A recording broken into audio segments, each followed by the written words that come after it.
Hamas పై యుద్ధం ప్రకటించబోతోంది America అంటే అవుననే మాట వినిపిస్తోంది.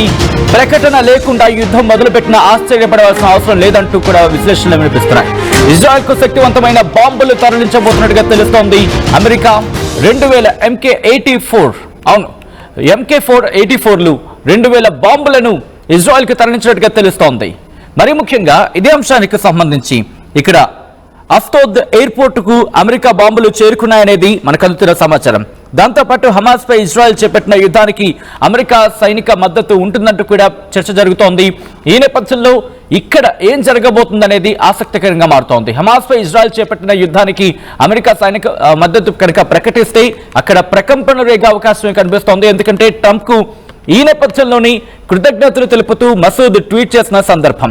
బందీలను విడుదల చేయాలని హమాస్ కు ట్రంప్ డెడ్ లైన్ విధించాడు. శనివారంతోనే ఆ డెడ్ లైన్ ముగిసింది. హమాస్ పై యుద్ధానికి సర్వసన్నద్ధమవుతోంది America, Israel.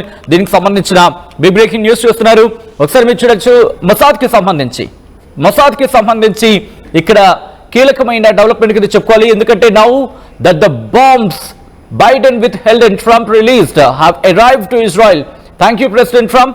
Trump is also expected to release 132 D9 అంటూ కూడా ఐ థింక్ క్యాటర్ కి సంబంధించి వాటికి సంబంధించి మాట్లాడడం జరుగుతోంది. మొసాద్ కి సంబంధించి ఇక్కడ ప్రస్తావించడం జరుగుతోంది. ఈ నేపథ్యంలో కీలకమైన అంశం కింద చెప్పుకోవాలి. ఇక్కడ కీలకమైన డెవలప్మెంట్. ఎందుకంటే మొసాద్ ఆపరేషన్ లోకి దిగిందంటే అక్కడ ఎటువంటి పరిణామాలు జరుగుతూ ఉంటాయో మనకు తెలుసు.